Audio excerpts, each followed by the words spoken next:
Why can't we be friends is the theme for our show today.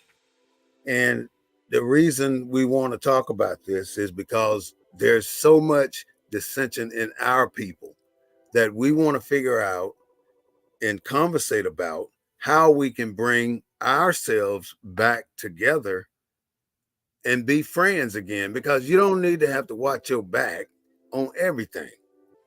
But welcome to the Black News Network, the real voice of Black USA. This is BNN 247. I'm Walt Smith when we are broadcasting the War Report. I have two co-hosts with me today, and I'd like to introduce them, but I want to say one more thing. We don't own the rights to the music you may hear, but we do own the rights to what we say. So right now, without further acclamations, I want to bring in the community activist in the city of San Antonio, Mr. Chuck Slaughter, and give him the floor. Sure, Chuck. Yeah, thank you, Mr. Smith. Give me a minute. Just do a minute so I can bring Floyd on in too. Go ahead, and then I'll come back.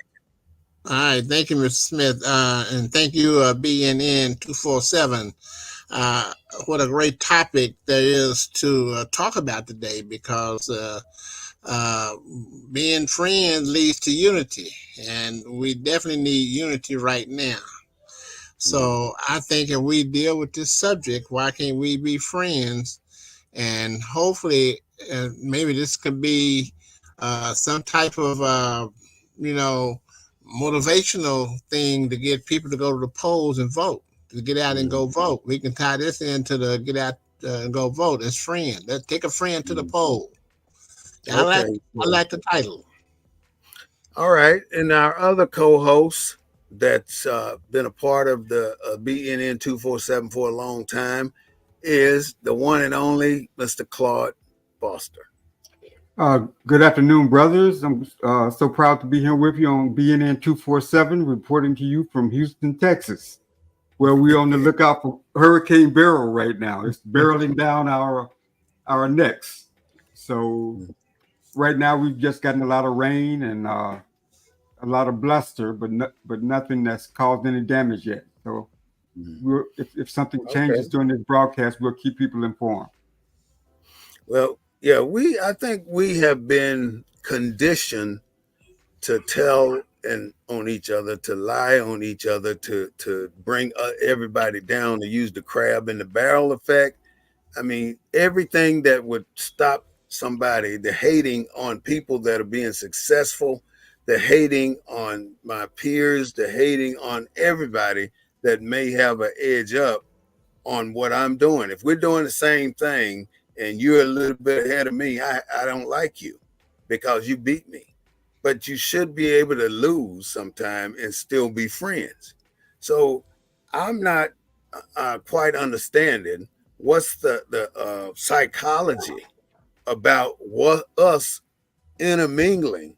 You know, you see people out here all the time, every day, in different places, and you don't speak, you don't say a damn thing to each other. You just pass each other in the wind and go about your business. But one thing I've discovered down here in the South, and I've known this all along, that everybody speaks to you, whether they know you or not. Every single person will wave. If they sitting on the porch and you driving by, they are waving at you. That's what you call people that are open to friendship. I mean, I'm in Walmart, everybody in Walmart speaking, except the white folks, but everybody black speaking. So I'm kind of confused about why we can't be friends. Chuck, you were talking about something. Go right ahead and finish it up. Well,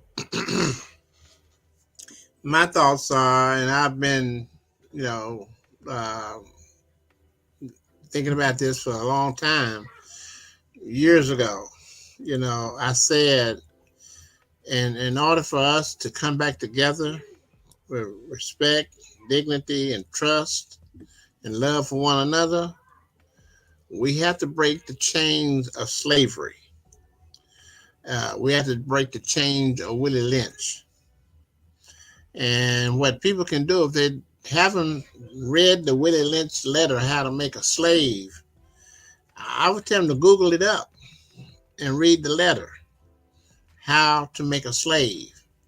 And you will understand why, in this day and time, that we, the descendants of slaves, cannot come together for the betterment of our culture, you see, because of that indoctrination of divide and conquer, turn the old against the young, you know, uh, light complected against the dark complected. And it's going on today. And as you know, he made that statement in 1712 on the banks of the King James River. I'm just going to tell you how it is in the letter. And he told the North American slave owners that right here in my bag, I have a foolproof method that will keep control of your slaves for generations and generations to come. And then he explained to them how it worked. Mm-hmm. He told them a wild horse and the strongest and a black male or whatever you call them back in them days. I don't want to use that word, the N word, is no good to you in their natural environment. So you have to break them. Yeah. And they took that wild horse, two of them, according to the letter, put two of them, tied the strongest black male out there between them, beat him in opposite directions until they tore his body in part in front of all of the other family members and friends. That's just one way to kill a person, but they had hundreds of ways to kill a person. They did a whole lot. So without me diving into what you just said, Chuck, I want to ask Claude to come in with his comment on that. Well, this whole thing about distrust, about not really feeling one another, or not being there for one another, I think first of all, I think that we are we are created here in America. I mean, I think that we built a infrastructure of difference. We built an infrastructure around. That's a beautiful comment. What does that mean? I mean, we built an infrastructure of difference based on certain personal attributes. Like when I was growing up in Alabama, the civil rights movement was about, it wasn't so much about eating at a white lunch counter. It was about dignity toward black people and about us having our dignity. So we had a commonality. So we spoke to one another based on that commonality. And so once we achieved that dignity, if you will, we went out and created a whole infrastructure around American dignity, meaning you belong to this social group, you belong to this club, you belong to this organization. And so we kind of built this system of indifference toward each other. Because like the AKAs and the Deltas that's and where I was going. All these different groups, we don't have that same commonality, if you will. And I think that's where I don't know whether we can unstructure that infrastructure. If you know what I'm talking about. I do not think we're going to be able to unstructure that infrastructure because one, you didn't mention it, but the churches are built. Churches are built based on a dissension of deacon or associate pastor in a church, and built on skin color. Some of the churches, like when I was growing up Methodist, you had to be a certain. People in the Methodist church was a little bit different color than people in the Southern Baptist churches and Lutheran churches. We have so many churches in our communities that is a pathetic thing to me. Why is it that you gotta? I mean, it's all about money. I mean, I watched Jesse Duplant, Creflo Dollar, and two or three other pastors asking for money to buy a plane, an airplane. So why would you, your poor person, is sitting in church in the pews, give that money so it can buy the pastor an airplane? And he up there in $500 suits, and you sitting out there with holes in your shoes, but you put And, money in the offering plate. and That's what Joel we. Osteen in a And house called also, $10 million, a pastor in a $10 million home.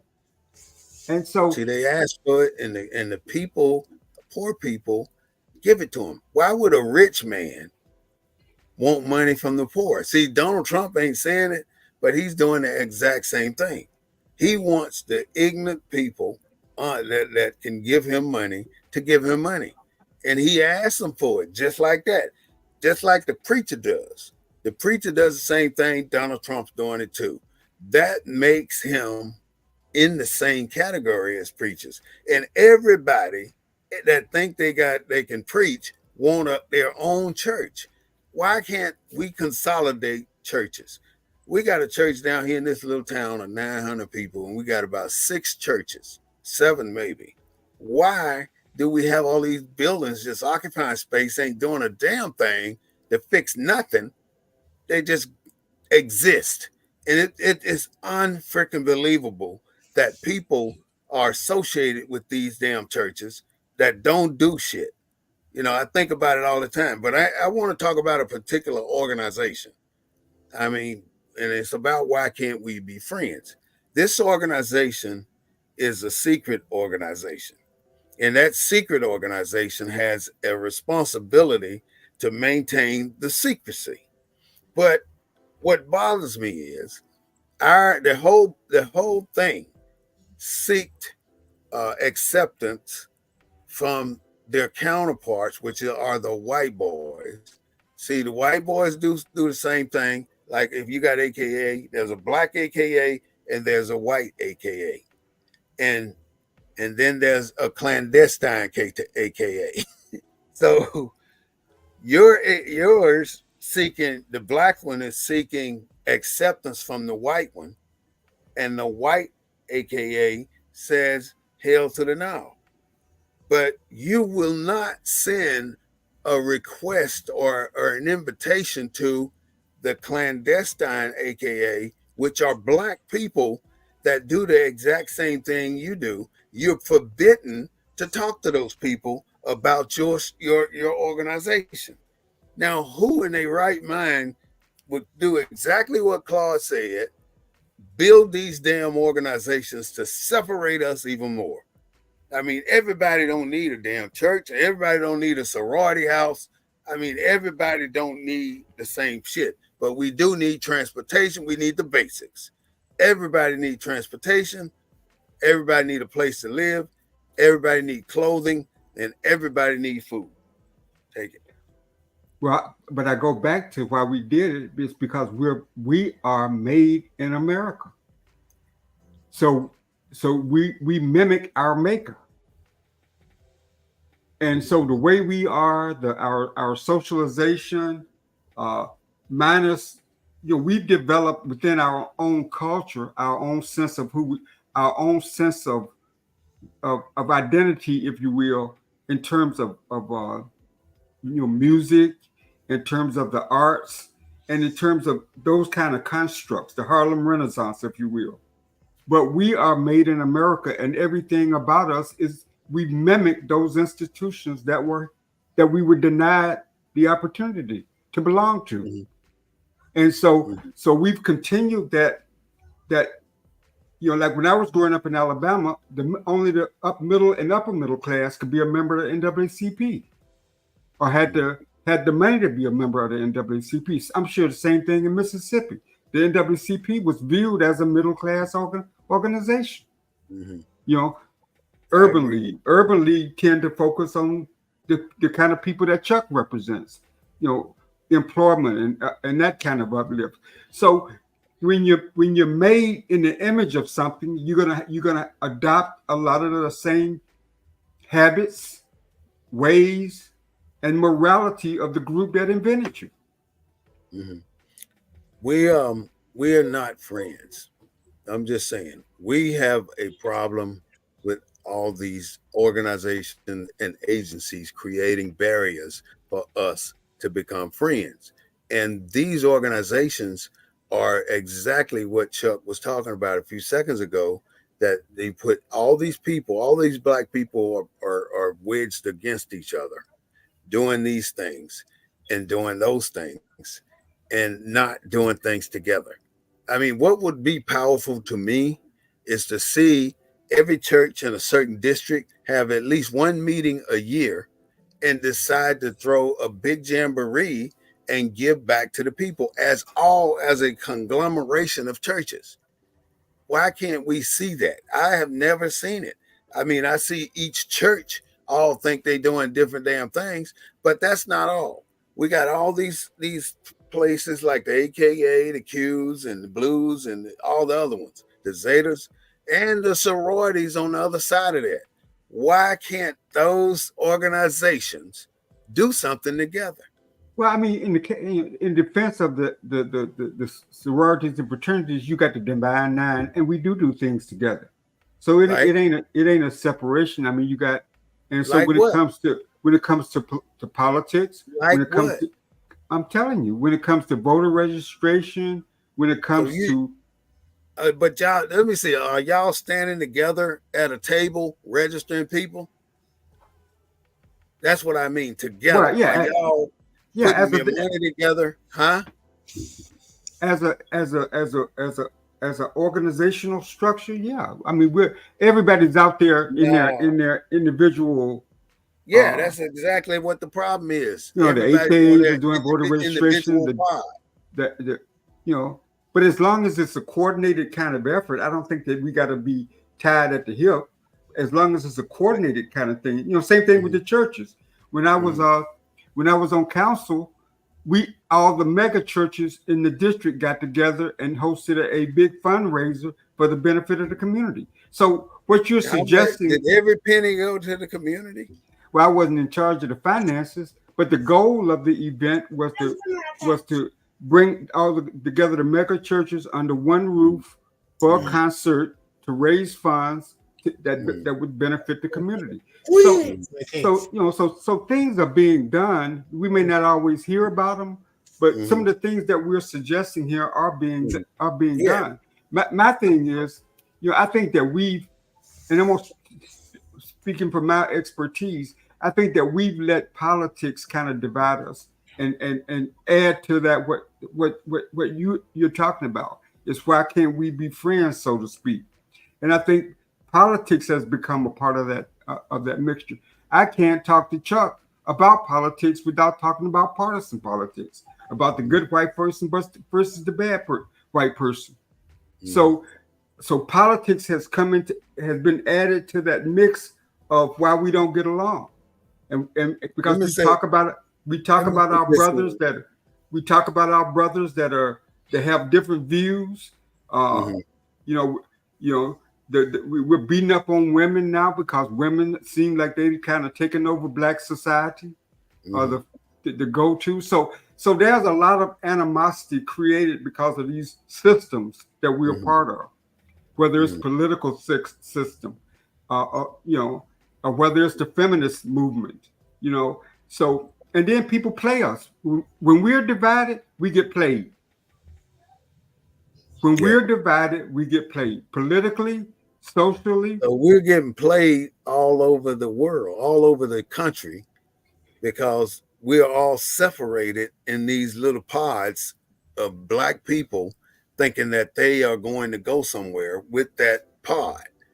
And you're not raising no more money than the organization next to you. So what the hell is wrong with having one big one? I mean, if we got to realize that these things are what separate. We doing it to ourselves. But That's the problem. we allow it to be done to us. We we we We we we create allow, this nonsense of separation. You know, this, I mean, why would one black organization not recognize and accept another black organization of the same entities? Well, It's, I think they do to a degree, but I think that our organizations are created along the lines of separation that we do have. I mean, there are mega churches that have wealthy people that go to them. They have mm, regular people that go to them. They have middle mm, class people that go to them. But so the mega churches kind of bring all the different people into the mm, church. They and tend ask to for hear money. this. They tend to hear the same message. I Mm, went to church with my wife. I've kind of stopped going, but I mm, went to church with her last week, and 90% of the people in the church were black women. I asked my wife, where are the black men? mm, It's totally reversed than when I was growing up. mm. And why you think it's that way? I think the different systems have kind of affected the male presence. I think these different feminist movements have Mm. kind of pushed black men to the side. I think the prison industrial complex Mm. has Can I tell you the scooped up. answer to that question? What's that? Can I tell you the answer to the question? The Please. answer to that question, why are there no men in church, is that men are on to that pastor's game. Men know what the hell they doing up there in that pulpit. They only trying to take money from everybody. They don't give a damn if you ain't got no groceries in your refrigerator. They want your money. They don't give a damn. And they take it. But And they they're not stopping the women from going and giving it. no, they're not. The women are that's who gives it now. But the men that are married to these women or that are associated with these women don't want to go because they know the game. But on the way And to church, we mm, passed by the golf course, and I mm, saw all the black men out on the golf course. they know better than to be sitting I on the got my table. Why do you I go? keep my club. I keep my Uh, clubs in the car. why do you go to this building and get somebody yelling at you, Well, trying to tell you to go in the Bible and do this? Like I can't read. You know, I ain't a dummy. You ain't a dummy. You can go sit home with your family at the dinner table and flick the Bible open and talk about a chapter or a that's true. verse.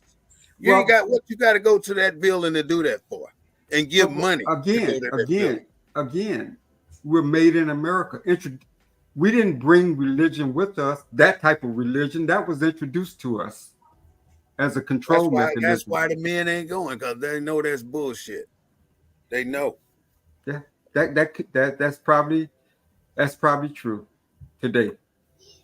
But I'm not. I know the churches have been a very significant part of every community, every black community in America, because they were significant during the time they needed to be significant. Everything changes, grows, lives, dies.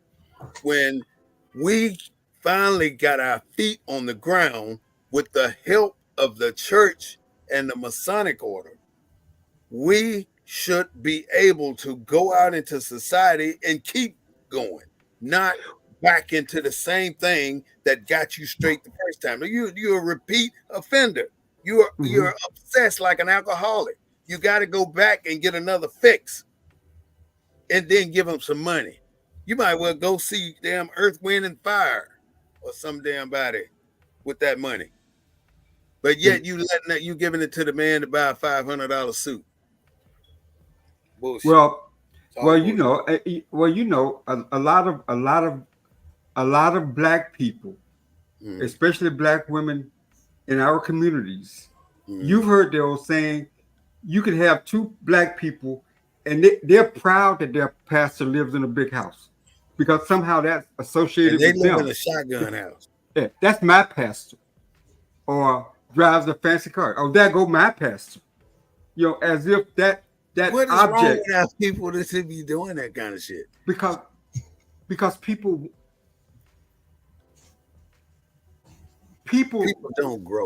no, That's people what see their people people really want to believe, I believe, they really want to believe that if the pastor can do it, if the pastor can achieve it, so can they. They support the pastor because they believe that through their obedience to whatever that pastor's saying, I, that they're I, going to be I enriched. guarantee you, Claude, I'm sorry. When you grew up, you had a pastor in there who had a job, Right. who was a carpenter, a plumber, or electrician. He was something. He made his money with a craft. Yep. Nowadays, these damn punk ass people up in the pulpit don't do shit but take the people's money and give a show every damn Sunday. And it's like this Reverend Brown gives 3 shows. You know, I ain't ashamed to say Reverend But Brown but at but Resurrection Church. Why the fuck you getting but you've noticed today? over time, every one of these pastors have gone down. He went Have been down several have about gone 10, down. 12 years ago. Yeah, He they got all caught. eventually go down. But people still flock to the church to hear him preach. That's true. You know why? I don't need to hear that shit every week from the same person. Every week from the same person. Down here, people go to church on the first Sunday, the fourth Sunday, the fifth Sunday, Wednesday, whatever Sunday it is. That's Wednesday, the day Thursday. they go to their church. They don't go to church every damn Sunday. You know, people ought to have lives and things to do more than sit their ass in a pew for 2 hours and listen to somebody yell at you. It's fucking crazy to me. It's very, very stupid. And black people will not listen to reality. You know, they still going up in there like the church gonna get them and send them to heaven. Heaven is in here, and the Bible tells you that. But church is more than just Yeah, the there gotta be giving. more. Church. Most churches, the larger church, they have all Who's kind our of other programs. commentator, Claude? Yeah, Who Chuck. else is Yeah, on this damn line? well, Chuck Well, is you talking about the church. Who say shit? Say something. Shit. What the hell you Hey, gonna I'm say? getting it. Hey, Yeah, I'm you encouraging. remember this gotta is share it. BNN 247. We don't say what everybody else is saying. I'm wait. I'm. Y'all got a good conversation going on there. I'm waiting for the magic word to come out. I ain't What going is to that? introduce it, but there's a magic word that needs to come out. I call it a magic word, but a word that get people's attention. But when it comes to the churches, I wanted to go to church, and the devil, I guess he was messing around. I said, why do you want to go to church? That's the question I started asking. Why do you want to go to church? Like you say, you go there and you listen to the pastor, you get a good sermon. You sit there, you listen to some music, you pat your feet, you clap your hand, and chat and go on. And so I compare the church to the nightclub, you know, and I can praise God and thank God wherever I am, in the nightclub, in the church, at That's home, in the right. bed, in the bathroom, taking a crap, wherever I feel like it. Mm-hmm. But I'm connected to him spiritually, so I really don't have to go to church. I go to church to fellowship, like I go to the club, fellowship, listen to some good What's the music. comparison? That was one. What are some other ones? Well, listen to good music, You go enjoy to church. myself, Mm, conversation with people, you Well, know. growing that's up, 3. you meet girls. Hmm? Oh, People in go to church? church to meet women. Yeah, meet women. When I was Uh, growing up, no, I didn't not necessarily go to church. I went to Sunday school, but no, I think we did a couple of bus trips where we wanted to make sure we got on the back seat of the bus, but no, not really. Them oh, church girls was that way, but yeah, but I'm just listening to you guys talk a lot, about these sororities and fraternities and the churches and all this kind of thing, and that ain't nothing but like as I started at the beginning of the show, Willie Lynch on 2.0 right today, Mm. because he said that he would guarantee them control of the slaves for So, 300 years, and that question, ended in 1712. Now, question, Donald Trump is the question, Chuck, key. question. Donald Trump is a key What right is it we need to do to not be following Willie Lynch? You tell us about Willie Lynch all the We time. need to break. Tell us what we need to do. we need And to one try to thing ain't enough. we need to try to break the chain that you people keep us How? locked in. How do we break the chain? We we need to come together. How can we come And together? how do What you can we come do? together? Well, we can start caring and sharing. Hmm. Caring is sharing. If we start sharing our wealth, if we Hmm. start sharing our resources that we have amongst us, if we Hmm. start empowering ourselves, we can complain about what everybody else is doing. I don't care about what the fraternities are doing and the churches are doing. I have a responsibility to mankind myself. Hmm. And if I can come up with a way to help mankind, and that's why I went back to church because I want to help mankind in a big way. Okay. Hmm. And that's why I'm finna ask my pastor, can we put ourselves on the pathway to start building AME memorial hospitals across the nation where black people can go and get good health care, good quality health care from somebody that looks like them. So what is it with white people in the AME? Why they'll be part of building That that church? I mean, building that hospital. who? The white White people in people. the AME? Well, they in there in the AME church, but you know how the AME church was formed. I don't know the story of Pastor Reverend Allen from step by step, but the AME church was Richard a big Allen. part of the Methodist church.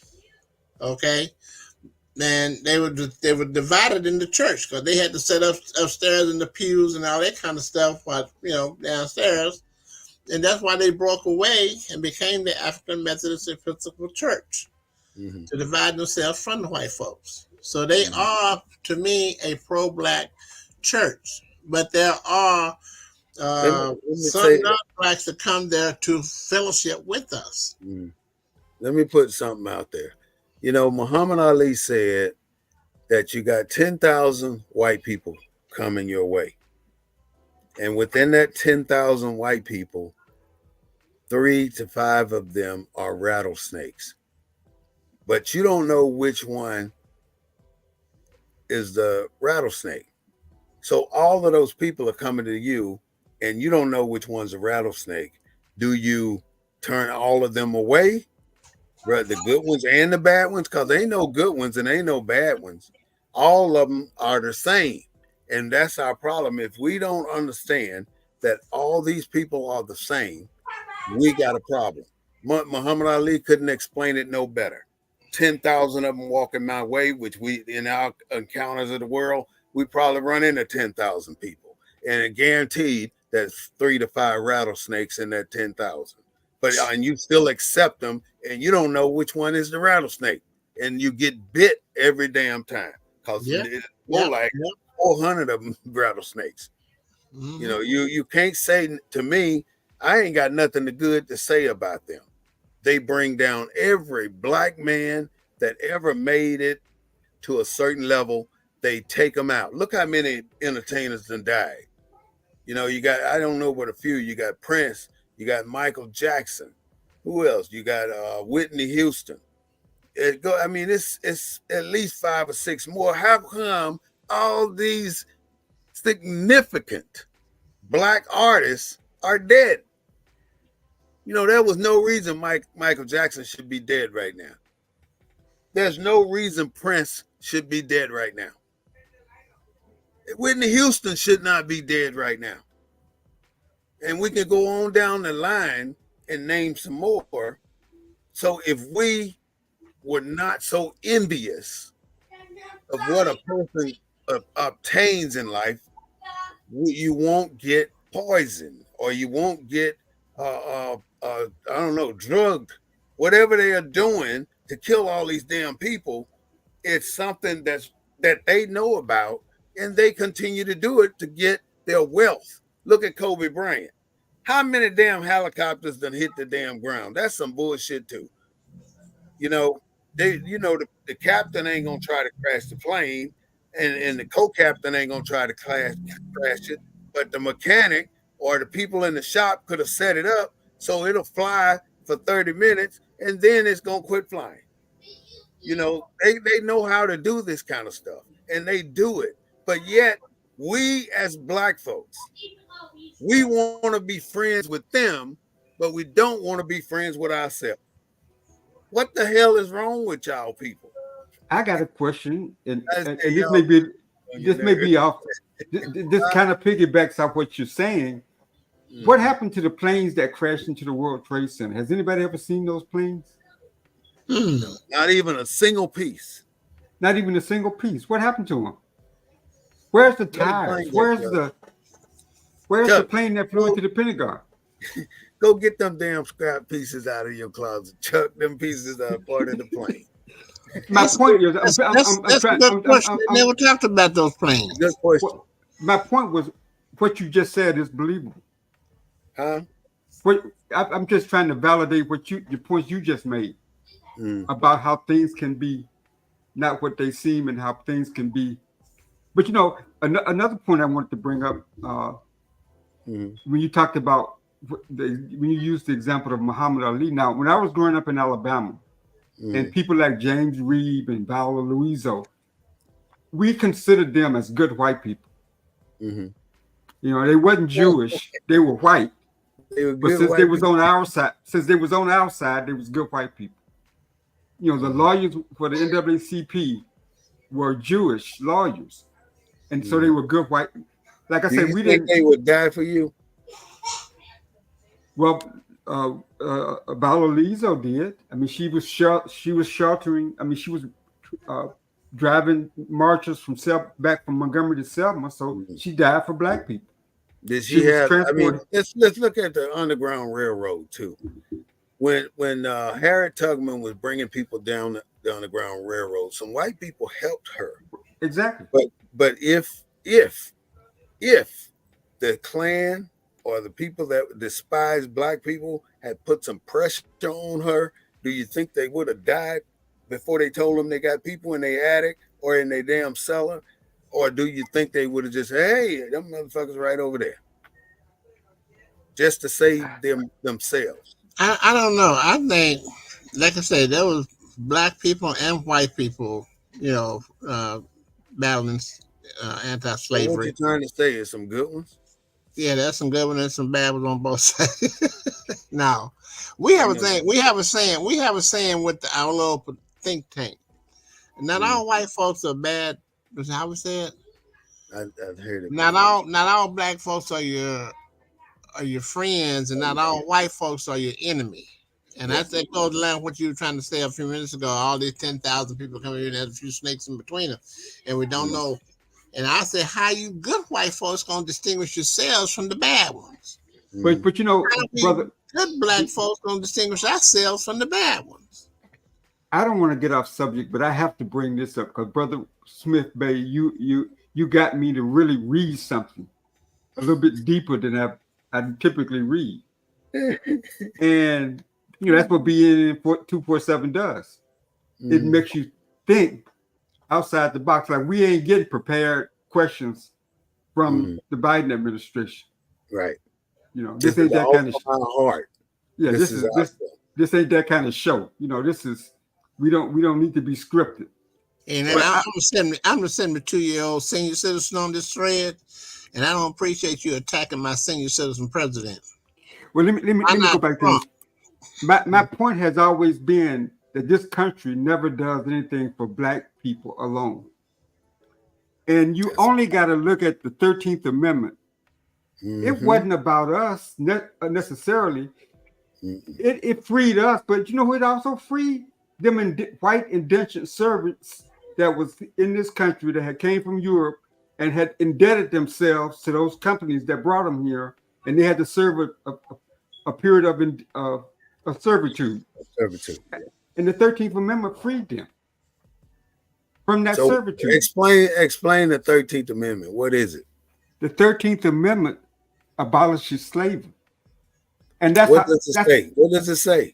The first what it read says. it. You got It it up. said, Read it it. says neither slavery nor involuntary servitude, except as a punishment for crime, whereas the party shall have been duly convicted, shall exist within the United States or any Okay. place subject to that jurisdiction.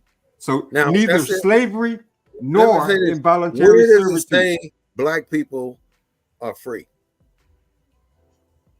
You ain't. Well, You can't be classified. well, A a slave is slave. not who you are. No, but slavery was the institution, just like But involuntary why? Where? servitude. Okay, then why does it? Okay, well, Why does it okay. not say black people? So was any slaves involuntarily servile? I mean, the only white people were involuntary servitude, involuntary servitude, 3, 7, 10 years. So Mhm. slaves were Everybody not. wasn't a slave that were No, black. Why didn't they call it black people? Like you said, they never give us our due.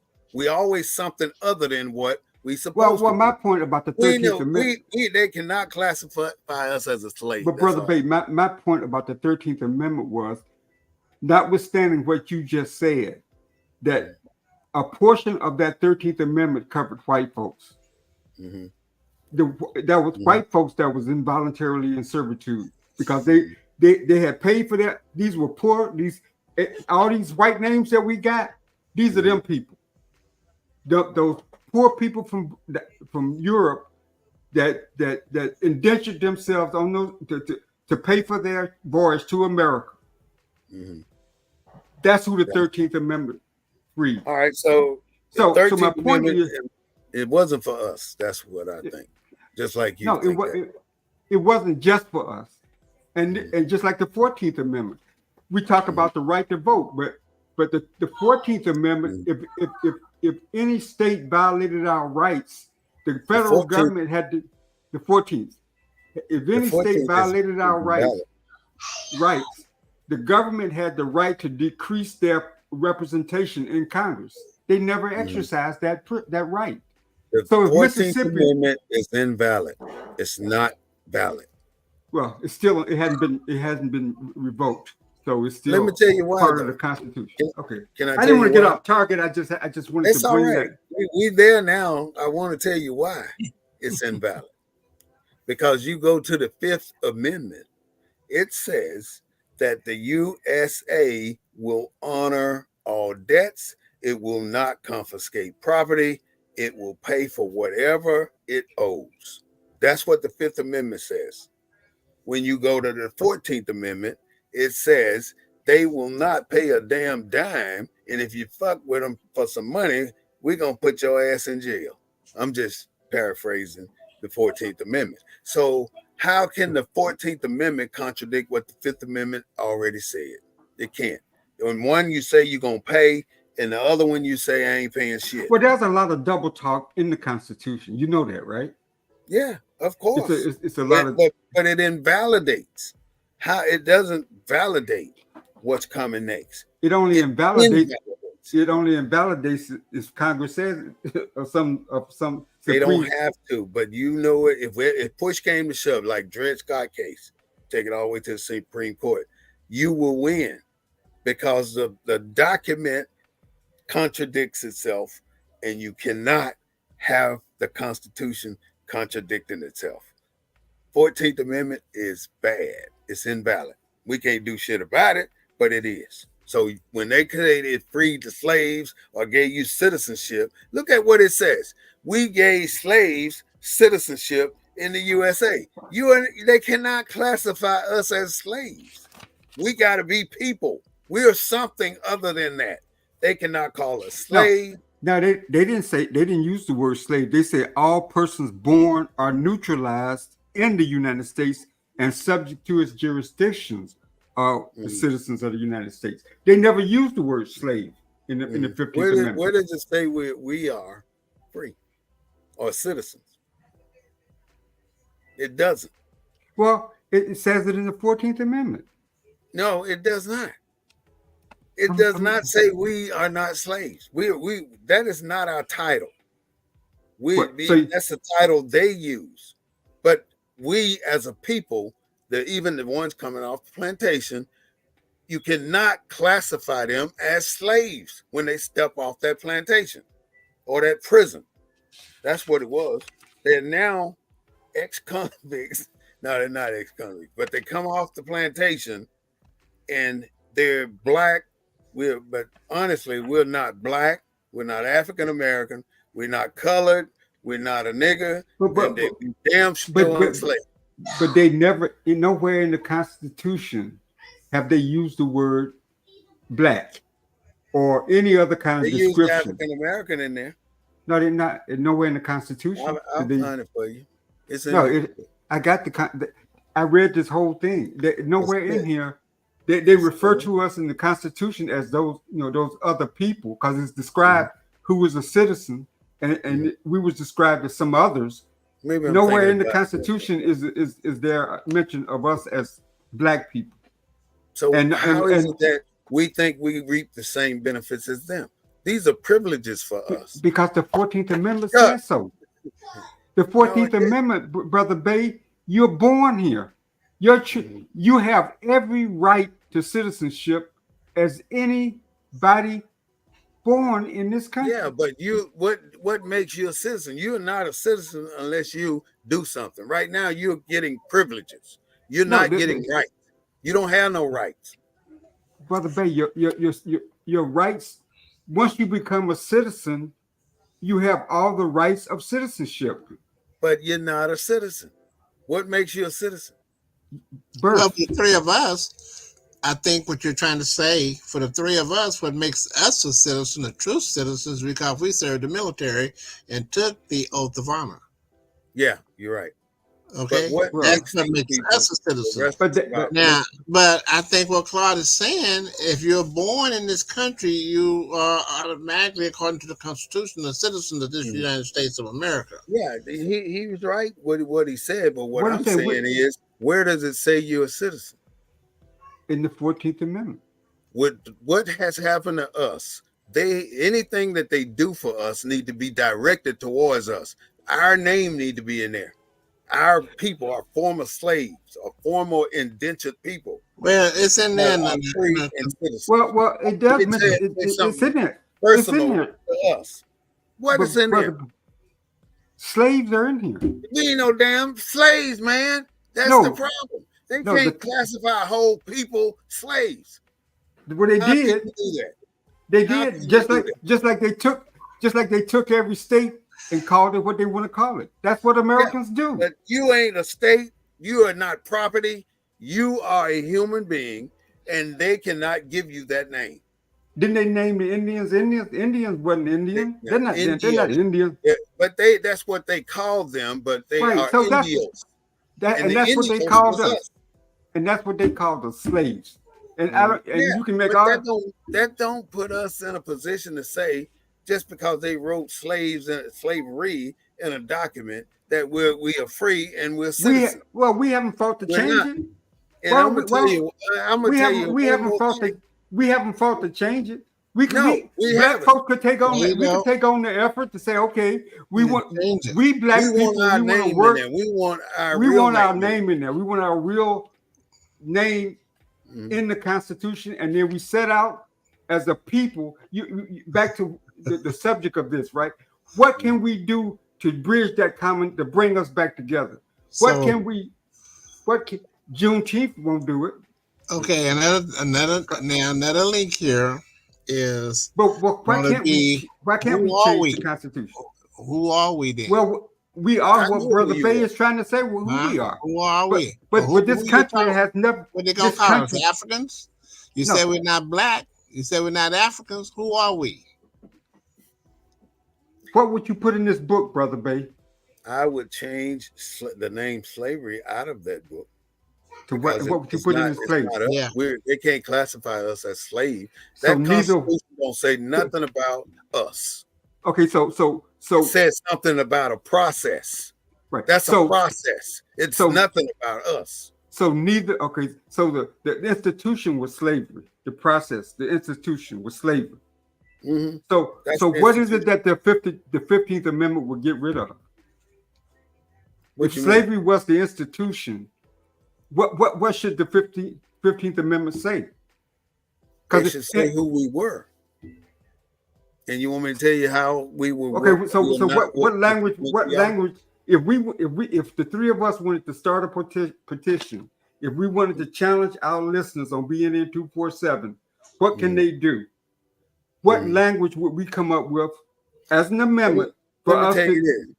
Okay, I'm gonna give you the language, but I want to tell you this: in the Constitution or the Emancipation Proclamation, it said that every slave holder now on the land is their slave. That's property. You're naming property. The Emancipation Proclamation said every slave that's liberated, the property owner will receive up to $10 for that property that they liberated. Now, these people, they also say that there were only 2,986 people who claimed who were paid for being liberated. But in reality, millions of people, at least 1 million people, came off of these plantations as our people. So when you do that, what does it do to make it different for you? I mean, they didn't pay for us. Okay, When they came back and said we ain't paying nobody shit, they saying they didn't pay for us. So if they only did 2,986 slaves or people that they call slaves, liberated property, that's all they claim. That's what I'm trying to say. What about the rest? In the U.S. and even in the Emancipation Proclamation, it says that the U.S. will not honor any debt. Don't bring that shit to us because we're gonna put your ass in jail. That's what it says. So right. now here is they have not paid the owners. So when they didn't pay the owners of the property that was liberated, they came out with the Black Code, which meant that we're gonna get these niggas back in the fucking penitentiary. And how are Okay, we gonna do that? okay, I get that. I'm just saying, what language would you use if In the slavery is 50s. what language would you use? Because I read the amendment to mean All right, I'm that gonna go and tell you. I was the trying to insti- avoid saying this. the Chuck was looking institution. at me trying to pull it out too. I know, but I'm gonna go and say it. They should say take that word slavery out and put the word Moors. And I can tell you why you're all Moors. Every black person is a descendant of slaves is a Moor. So And I neither can Moors. So it would be neither Moors mm-hmm. nor involuntary servitude. So you would replace slavery with the word Moor. That's it. That's the only thing I do. I hear what you're saying. I mean, I got to digest that for a minute, but I hear I'm gonna what you're tell But you saying. then, why I say you're Moor if you need me to. No, I completely get the Moor relationship. Mm. I just don't know whether Moor, because Moor wasn't an institution. Why not? I wasn't preaching when I said. Go ahead. I mean, Why wasn't it an institution? because it's a people. Yeah, it's a nationality. That's what it is. You and you are members of the Moors, and that is your nationality that you have failed to claim. But what I'm You saying, ain't what I'm saying, just that language is not privilege. appropriate for that language. You would have to rewrite that whole section because Well, it you would needs say neither Moors nor involuntary servitude except as a punishment to crime, whereas the party shall have duly been convicted shall exist within the United States. So mm-hmm. basically, you're saying that the Moors couldn't exist in the United States. Yeah, That's they how got their own. that paragraph. No, they can exist in the United States because the Moors have their own nation within the United States. You know, every Indian reservation is a nation. Did you know that? Yeah, I They knew are that. nations. Every And Indian reservation is a nation. and and The and Moors are a nation, and but they're they have not paid attention to well, us, and they have okay. not So given us a right to establish our nation here in should we America. have, just In like the America? Constitution, it gives us it says that they supposed to give us land and Okay, money to create I, our own stuff. I follow you. So should there be a Bureau of Moorish Affairs, just like there's a It's Bureau of it's Indian Affairs? yeah, it should be. And Okay, there I are get you. I get your argument. I get it. there are papers that show that we have went to the Department of Interior, we have Hmm. went to the Department of State and made No, I follow we you. have went to, huh? I follow you. You're making sense. A Mhm. Bureau of more is it Moorish or more Yeah, affairs there is a bureau of Moors that's already created, but it's within not the developed. The within name the was federal government? created in Washington D.C. and the document that created it is in my possession, a copy of the document. Right. So Where why don't it's signed by the Internal Revenue Service and it's signed by so one what other. does this? Oh, GSA, the General Okay. Service Administration. So They what should signed it, so what would and the that bureau IRS. do? What would that bureau do? The Bureau of More The Affairs, like the Bureau Bureau of makes Indian sure that Affairs. you are treated the way you're supposed to be treated as a nation, because that black people get their ass shot and beat up by the police all the time because they don't have anybody that's representing you as a nation. You beat a Chinese up, what happened? But 6 weeks later, you got a fucking law. so should we be taxed? Hell The no. Native Americans are not taxed. That's what I'm saying. We should. That's why. That's the reparations I'm talking about. But if we ever get to create that Well, nation, how come that argument? I came out of the civil rights movement. I've mhm, worked at various why levels. didn't it go right into that? No, why haven't I heard a discussion about that at any seminar, workshop, Because hearing? people are afraid to say things, to say something. They don't want to say anything because they are afraid that they're gonna lose something. They don't want to take the process because they're not confident enough that they can handle what Uh-huh. will be coming their way as a Moor. Now you're still gonna be, you got to be compliant with the law. But when you produce your documents that show you are of the Moors nation, they can't touch you So, what do you because think about their what? USA jurisdiction does not cover the Moors. So, what do you think about all the museums in America that basically kind of enshrine the opposite of what you're talking about? What do you Slavery. think about? You think that's It's about dollars and cents. Anybody that built an African American or a black museum built it on the pretense of people of the government giving them money so they can build that project. They did the so? right things to get the money, and I guarantee you, everybody that developed that from when they first started to where it is now with that museum, they're rich right now. They're they're filthy rich. So you're Everybody saying, that had a hand on building well, that document to even set that even museum even up. Brian Stevenson's work down in Montgomery, Alabama. So all that's So who is Brian is Stevenson? the museum in Montgomery. He's got Is the he rich? is he rich? Yeah. Well, he's an attorney, Is but he rich? I don't know whether he's rich or not, but he's wealthy enough to have a really great museum. And the latest addition to the museum is an 8-foot wall, and it lists all the slaves and their last names are from the plantation that they were on, because that's how they identified themselves. So I Where does mean, he get the money to do that? well, he's a nonprofit. So where do nonprofits get their money? He got a grant, right? Yeah, One probably. third of that 1/3 of that grant went in his pocket. Well, see now, That, see, okay, okay. I hear there's what you're nothing saying. wrong No, with but, that. but my Also, que- but my question was to you though: are all those artifacts, whether it's the museum in Washington, the museum in Montgomery, are those museums? Then they're no more. To you. They're no more truer than the Civil War museums. Mm.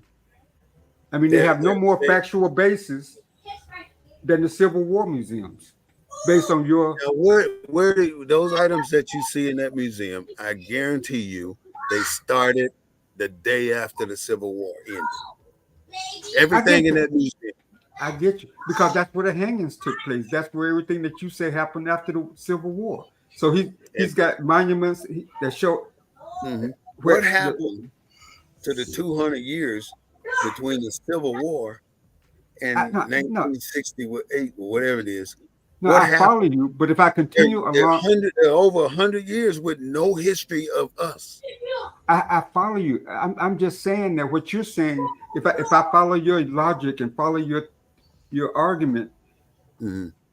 none of the information, it's all a lie. The information in the museum in Of course, Washington it's a lie. D.C. It's a non-profit.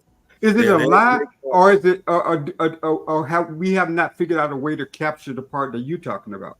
How did they? I'm How talking about did the Moorish you get in history. there to see that? How did you get in there to see that? It's a museum. You pay to go in. There you go. Yeah. I Well, mean, like Smithsonian and any other museum, you pay to go in. Yeah, So that's my point. And then what's wrong with that? They got to make money too. I'm but not what I'm saying saying, that's wrong, but even if it told the Moorish history, somebody would still have to pay to go in to see it. Yeah, you would. That's So fact. what? So what? I guess what I'm asking you though is, I don't think that the history is bad. That's in the museum and that's part of who we are. I don't either. But I think what's missing is the part that you're talking about. That Moorish part. That's right. Because we don't really truly understand our beginning, and how do we incorporate that in the Constitution, if you will? Because that's where the lies were first told. It's in the That's where the first lie. You know, it's in the Emancipation Proclamation about the Moors. I got a picture. I got the Emancipation Proclamation hanging on my wall. I ain't seen nothing in there about the Moors. Read it again. I'll read it again. Do you know about the 13th Amendment with 20 sections? Yeah, with 20 sections now. I haven't read every section. I'll be honest. But the 13th Amendment that they used only got 2 sections. But before that, there was another. You mean the full document? Ratified with 20 sections, and that's where they talk about the Moors in the 13th Amendment. No, look here. I'm on to you. I follow everything that you're saying, and it goes back to the subject. How can we really like each other if we don't really know our true history? Yeah, we got to know where we came. We don't know our commonality. That's why we think that we're somehow different because we were made in America. Of the conversation. I follow what you're saying. I mean, I follow what you're saying. And until we get appreciation and an understanding of that, of who we are, we will always be at each other, distrusting each other. Yeah. Because we were created. Why people don't want to know where they came from. You know, the only thing you got to do is connect. Because the white man say you came from Africa, but Moors came from Africa, right? Morocco is part of Africa. Well, Moors been here hundreds of years before. So those were the first explorers, the Moors. I don't know if they were first, but they were here because they beat Christopher Columbus here. Basically, I'm saying they were here in the 14th century. Well, what I'm saying, they beat Christopher Columbus here. Yeah. Okay. Way before. I don't know what year, but they were here in the 14th century. The Spanish came in the 14th century, and they defeated the Moors and made them slaves and hostages and everything else, and took over. They defeated. They got defeated, and that's how slavery got started. I haven't thought that deep in it, but that sounds like how it got started because they went to war. They were the most. The Moors were some of the most powerful people. Were the first people that ever walked the face of the earth, from what I was saying, right? Spanish, I don't know. The Spanish beat their ass. That's all I'm saying. And I'm being honest. The Spanish beat their ass and took over this land that we're on right now. They took that. And that's why I don't know what happened with the Louisiana. Well, I guess what I'm saying, since I don't think Europeans have an original thought because they stole everything from fashion to you name it, so they had to get the idea from slavery from somewhere. It didn't come out of their head. You understand what I'm saying? Because they never had an original thought.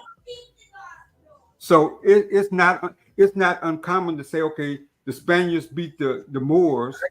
I can tell you the the best way to understand how the white man, the European, got us to be slaves is to read the book Indian Giver.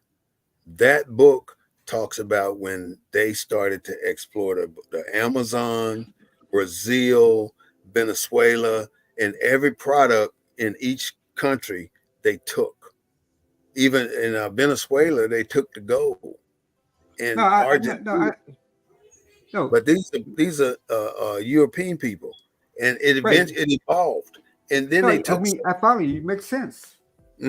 all the resources. Let's say in the 11th century, they took all the resources of Venezuela, and then they brought it to England or wherever they took it, and then 50 to 100 years later, they developed equipment and they took it back over to Venezuela and got the rest of the shit that they couldn't get with picks and hoes. That's what these white folks did. And they Right. did that all the way up the peninsula, up to America. Right. They took every resource created. And now think about all these people in the Amazon forest. The white man came from Europe, gave them diseases, and they died. They all died, and they all had cure. They had a herbal cure for every ailment that they may encounter before the white man got. Right. But after the white man came, they could not cure themselves anymore. But if we lost that knowledge because we did not capture the knowledge to heal us based on the plants. Now in the forest, there are so many things we missed, and we missed it because of greedy ass people over there killing them with diseases. Now they did this all the way up to this America right here, taking the resources and sending it to England. Then years later, coming back with the machinery and taking it again and killing off people. So many tribes. That's probably who killed off the people at what's that place in Mexico that all the people died and they left the monumental. Well, the one that Well, did the clock. because the first thing that I mean, if the Europeans can be attributed to one thing, one invention, that's the gun. They're able to do all that because they're the first ones that had the gun. No, Mm-hmm. nobody else had the need for it because nobody else had Mm-hmm. that kind of aggression and that kind of commercial. I don't even want to say commercialism. Nobody Mm-hmm. else was that greedy. Mm-hmm. Yeah, you got a point there. They had to have guns to They defeat had all the people they defeated, they had and guns. that's exactly what it was. When they started going up the peninsula, they used guns, and the natives used arrows. And nobody, and they're not gonna win with arrows. It's no match. All right, we're getting ready to close, so I want to get y'all final comments, and Chuck, you can go, or Claude, you can go. Either one of y'all. So, as War would say, it's War who would say, "Why can't we be friends?" That's what we were trying to think of a while ago. And we got away from that subject of why we could be friends. We can't Mm-hmm. be friends. And so we lost an opportunity to really discuss some real true feelings as to what we need to do to become friends. How can we become friends and love one another and take care of one another like we're finna do with the Save Our Sons program. And I did go out there and look up on that Save Our Sons program, and I saw that it's a pretty good, strong program coming up out of Michigan, I think, somewhere. Mm-hmm. And so I think it's probably going to be one of those things that we probably need to go in and partnership up with them to get a branch of it here in Texas. But Save Our Son branch. yeah, yeah, because I went out there and ran across them last night. They got a pretty good program set up there, and it's doing the same thing we want to do with the young men here in Texas. And so I hope we can make contact with them and find a way to partnership. But we got off the subject of being friends, and it just led us into another whole different direction. And I enjoyed the conversation, but it was still like we're we just chopping it up the same old stuff. We need to come up with something that's going to stimulate, motivate, and you know, talk about what's going on, what's coming down the pipeline, and what's sitting right in front of people's face today. That's going to cause some great harm if we Well, talk don't. about it. Tell us about it. Well, that's what we're talking about. That's why I was trying to call Dr. Carmichael. This is stuff that's going on in America today is more threatening to us right at the moment than anything that's happened in our past. And we need to be paying attention to this and seeing how we are going to survive in this new world order that they're trying to set up. This new government that they want to set up. This Project 2025 is not a joke. These people are well organized, well funded, got the money, got the resources, whatever they need to change this here whole country around.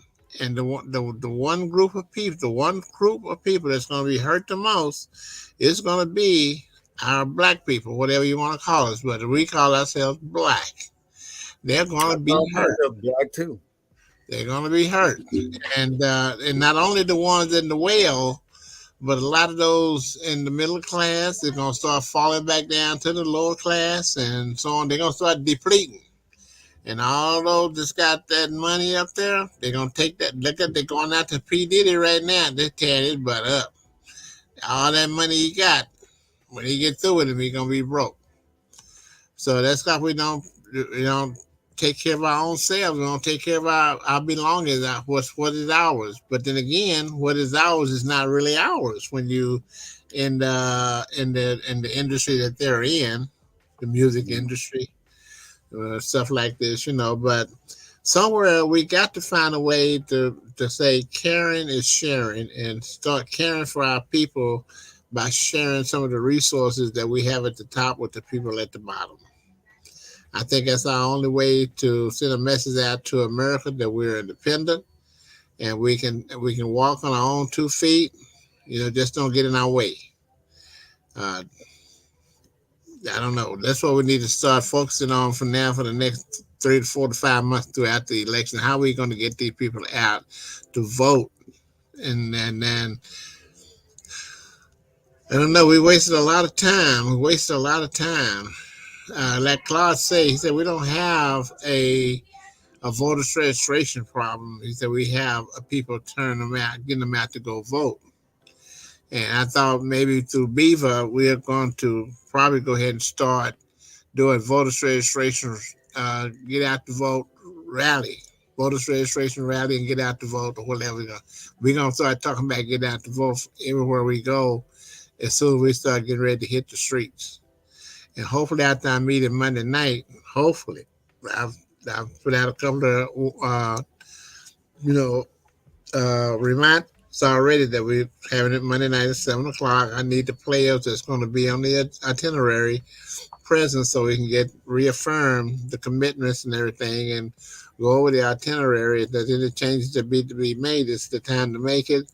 Settle on a date. I got the 17th of August in play, but I've also asked for you know a survey. Is this not good for you? Tell us the date that is good so we can get the most of the people there. So um, with things that we can do now to start helping ourselves to have a better way of life in the future. What kind of America are we going to leave for Black America? And that's the question we have to ask ourselves. That's me. All right. Well, thank you so much, Mr. Chuck Slaughter. We appreciate your commentary, especially when you talk about Beaver, starting to get people to understand that they need to vote. Now, I wonder always, why do we always, every year, it seems like we're chasing damn people to get them registered, and then we're chasing them again to get them to the polls. I mean, Because we why don't do don't it you? because we don't do a damn thing for them in the meantime, in between time. You don't even talk to them. You don't do nothing. We talk to them, Mhm. and so they not people they're a lot smarter than we give them credit for. And then you People, got people turning 18 years old every day. mhm. You Take got it people on, turning Claude. eligible. Take it on, Claude. Well, I love the subject. One of the things about what I've been telling people about being in 247 is that we're not your typical show. We bring up concepts and come at things not from an intellectual standpoint, because I'm not a college professor, but from a different way of thinking and looking at issues, and not being pigeonholed into a box. Because as Black people, one of the problems I think we have is that we're long on style and short on substance. Mm-hmm. And I think that by What does that mean? that mean in political parlance, I said we're more social than we are political. We want the nice suits, the nice shoes, No, and we ain't want to got be we want to be next to the nice suits and the nice shoes and the nice cars and the mm, and the status, but like based taking a on the picture position, with the Ferrari and stuff like that. right? And that's a carryover from our relationship with the church and with the pastor. And so we've carried it over into almost every walk of life in our politics. So you saying everybody want to be close to the pastor? I'm saying, yeah, that's my pastor. Everybody want his time. Said with certain pride. That's my politician. Whether that politician is doing anything politically, Mm-hmm. but I just want to stand next to him, take a picture with him, invite him to my conference. They ain't doing nothing, but they got the position, they got the status, just like my preacher. My preacher ain't gonna get me no closer to heaven than if I ever shook his hand. But I think I got to go through him to get there. And so what this show does for me is Mm-hmm. I know I don't think the same like I used to because I've spent a lot of time re-educating myself because I had Mm-hmm. to first uneducate myself. And that's why I think older people are wiser because they go through this process, those that want to. They either go silent or there's a vehicle for them to express what they've relearned. And that's what BNN 247 does for Mm-hmm. me because you learn what the same system that we're challenging today, that's who taught us. Mm-hmm. I don't care. I got an advanced degree. I had to unlearn that shit Yeah. to learn to get to that critical thinking point that I can think on my own. Mm-hmm. And so we don't do that.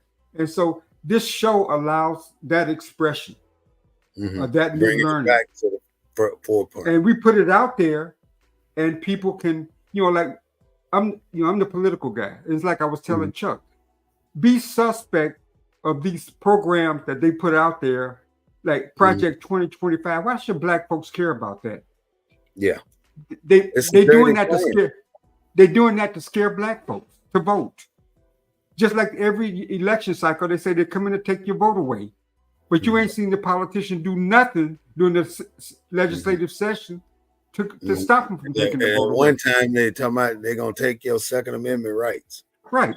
They do that to scare folks. They do that to scare the uninformed. They do that to scare people that because they haven't done anything else.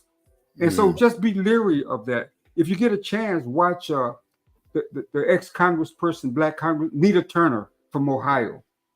And she was on CNN, Nina Turner from Ohio.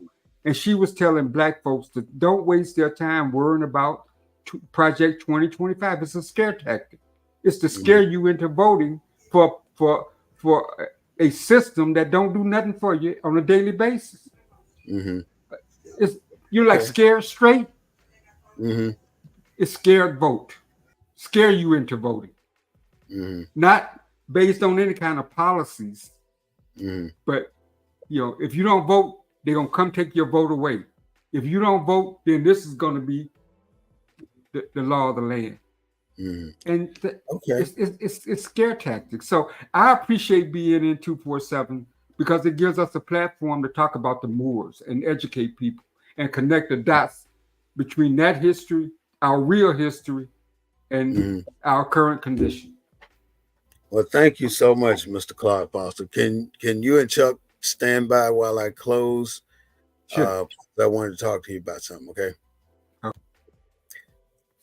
Ladies and gentlemen, that has been the Black News Network, the real voice of Black USA, broadcasting live every Sunday at 3:30 p.m. I want to ask every viewer to subscribe to our YouTube channel, which is BNN.247, and like us on Facebook, BNN247. We really do appreciate your comments. It don't cost you nothing. It would be a pleasure of mine to see what you think of our show.